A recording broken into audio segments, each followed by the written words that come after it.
let's go back to the definition.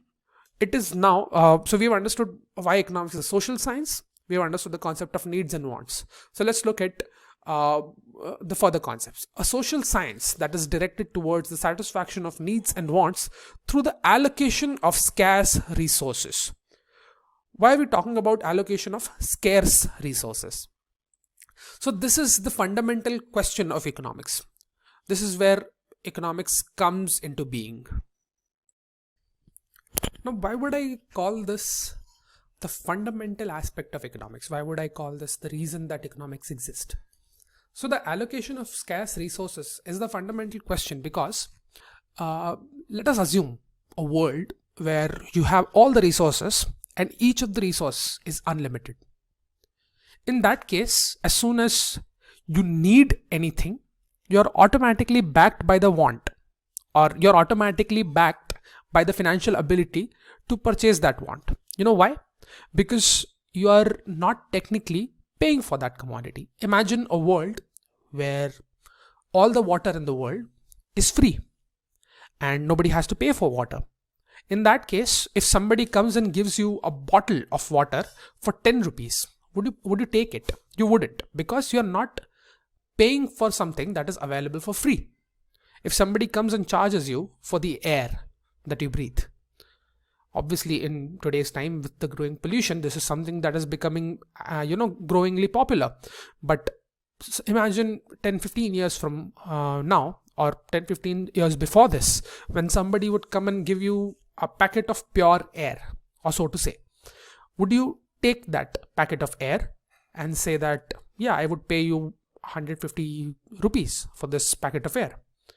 You wouldn't, because in that case you are getting the air for free.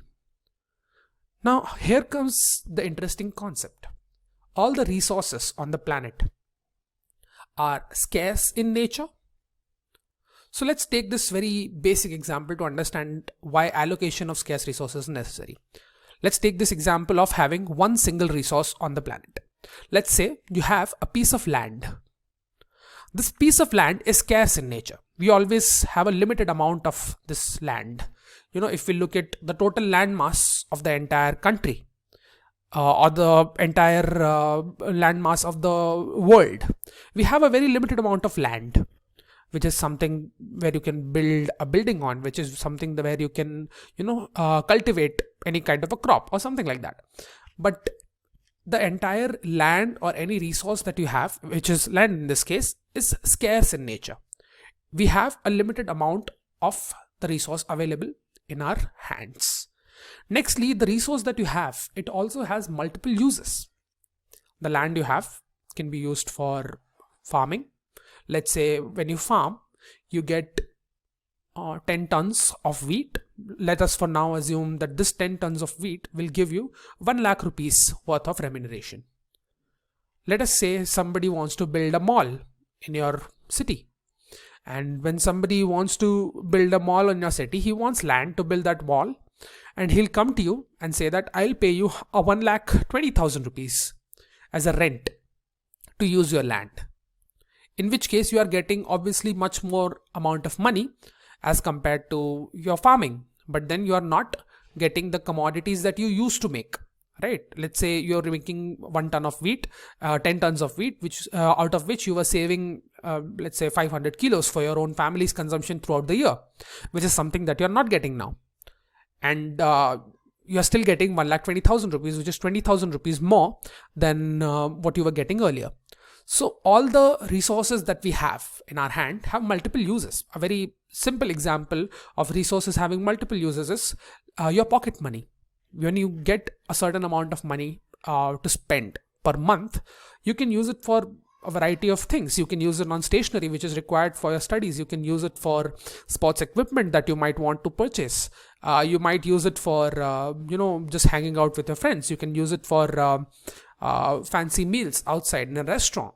You can use it for purchasing clothes that make you look better, this and that. But then all these multiple uses are totally guided by the fact that the resource that you have, which in this case is money, or which in this case is the land that we are talking about, is very scarce in nature. you cannot use more than the money that you already have. This causes the need for allocation, which is sometimes you can also call it budgeting. If you, for example, get 5,000 rupees per month from your parents as pocket money, you would use that 5,000 rupees very judiciously so that you're not broke by the end of the month. If by the end of the month you are supposed to go out with the friends, but you do not have any money left, in that case it is caused because of the reason that you are not very judicious with your money. In that case comes the need for allocation of the resource, which in this case is your pocket money, which in this case could be the land that we are talking about, which in this case could be any kind of a resource. Let's say I have a house, I have a plot of land, I have my own laptop, I have my own phone. All of these things have multiple uses and they can only be used for a certain amount of things at a time. Now, how do I allocate this? We allocate on the basis of our needs. What is the way that I get the maximum amount of satisfaction? This is where the importance of study of wants arises. A very good example of this is, for example, let's say you have an exam. And there are two ways that you can spend your time before exam. Let's say you can study. If you study well, you get a lot of good marks. Or if you also have an option to start playing games with your friends. You can play some online game like PUBG or whatever. PUBG is banned, of course, but you can play something with your friends online, and that also is an equivalently good use of your time, which is providing you with happiness at that moment, at least, right? So the resource that we're talking about over here is time. How do we allocate this resource of time without knowing what is good for us, right? If you realize that, okay, I need to spend my time by reading, by studying for the exam, which is going to be good for my future. In that case, obviously you'll be, rewarded equally well when the exam results come in. You can probably have a very intense match, that you are going to be playing because all of you are sports persons. So you can probably be having a very intense match the next day. And instead of training for that match, you can probably, slack around. You can use your Instagram or something like that. And in that case also, you'll be wasting your time and you'll not be performing equivalently well. So in that case, you used your time in order to gain happiness, playing games with your friends, sitting on Instagram, whatever. It gave you certain amount of happiness. But then when you got the results of this activity, when you were slacking around, you could not perform as well as you would have if you trained for that match. So this is where we understand the importance of study of wants. How does one allocate the limited amount of resources which are scarce in nature and have multiple uses, allocate them to get the maximum amount of satisfaction of wants, right? Let's go back to the definition now. We've understood the concept of why economics is a social science. We've understood the concept of needs and wants. We've also understood the concept of allocation of resources and why each of the resources have alternative uses. So this is something, the entire definition will make a lot of sense to you. So let's look at the definition again. It is a social science which is directed towards the satisfaction of needs and wants through the allocation of scarce resources which have alternative uses, right? So now let's talk about an interesting concept, which is the various definitions of economics. Now, as the subject of economics has progressed over a period of time, the definitions of the subject have obviously changed a lot. The primary definition during the 18th century used to be very different from the definition of economics that we have in the present day. So let's look at the first definition. It says economics is a science of wealth. Economics is a science of wealth. These scholars are called the classical thinkers. They viewed the economics deals with the phenomenon of wealth, which means when we are talking about wealth, we are talking about the assets that any individual owns. Like, let's say, for example, you own a phone, you own a piece of land, you own a certain amount of money in your hand. So in that case, it becomes a concept of wealth. How do you understand the working of wealth is what the science of economics dealt with in the very early stages of close to 18th century. Then as we moved forward with the time, we understood that there was a problem with this definition, that this did not talk about the people who had no wealth.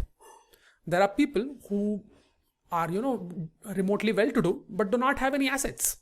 Like if you look at the present day scenario, not a lot of people own the houses that they live in.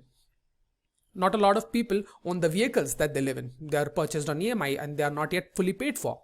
So in that case, you technically do not own any asset. And when you do not own any asset, you have no wealth, but you have income. So having wealth and not having wealth divided the society into rich and poor. So many scholars in the 19th century thought that economics should address the issue of welfare of the society. Now this is where economics became the concept of welfare. This became the science of welfare. In present day as well, we have a very interesting concept which is called as welfare economics, which talks about the development of the country, development of the people living in the country, etc. And this is the second definition of economics. Thirdly, the welfare definition of economics explained only the material aspects of welfare. Why are we talking only about the material aspects? Because earlier in the 19th century, when the welfare definition was brought about, the people used to think that welfare can only be achieved by giving people money. And by giving people money, the people will start purchasing things and they'll start becoming happier. And this is something that, did not bode well with the scholars as we moved forward. Because people realize that people not only need material goods, but they also need non-material services. When we talk about non-material services, for example, one of the best examples is, let's say you earn a lot of money because you are a doctor or you are an economist, or all of you are probably going to be very successful sports persons. So in that case, you are earning a lot of money, but you cannot use that money for any kind of recreational activity. You can never go out of your country. You can never indulge in tourism. You can never eat fancy food. You can never eat from restaurants. You can never eat fast food, and you can never play PlayStation games, etc. This and that. So all these recreational activities are also something that provides equal amount of happiness to people. This is also a part of welfare, right? As we talk about other non-material aspects, such as getting the services of a doctor. If you are sick, you obviously need the services of a doctor because you are not, in that state of mind where you can enjoy the wealth that you've created if you are sick. So in that case, people realize that not only do we need material goods, but we also need non-material services. Since the resources available with every individual or the society are very scarce, people try to achieve their goals by alternative use of these resources. So this is something that we discussed in the definition of economics. So now economics got started to be treated as the science of scarcity, right? Scarcity and choice. Limited amount of resources, multiple uses of resources. How do you allocate the limited amount of resource you have to get some choice and make the maximum out of all your choices so that you get the maximum amount of satisfaction? This was the definition that persisted until the 20th century, where, over a period of time, people realized that growing in material and non-material wealth is not the only goal. In the 20th century, the objective of achieving growth and development of the entire economy gained momentum. So why are we looking at this as a separate definition? Because technically growth of material and non-material services will provide the growth and development of the entire economy. But until the late 20th century, like before the World War period, the people and economics as a subject used to believe in a very different kind of understanding than it does in the present day. People used to believe that economics is something that deals with individual people rather than the country itself. If I manage my money well and all the people manage their money well, the country will grow automatically. Which was something that did not work well after the World War period, because a war is obviously a very devastating act, and during the war all the primary understandings of economics failed, because now people were, although they had all the money in the world, the value of money fell down, and this resulted in the fact that although they had money, they still could not purchase any commodities. So not only did the people have to maintain their own welfare now, the people also had to maintain the welfare of the entire economy or the entire country by the process of production, by the process of consumption, by the process of developmental activities, etc. So we have now looked at the various definitions that existed before the present day.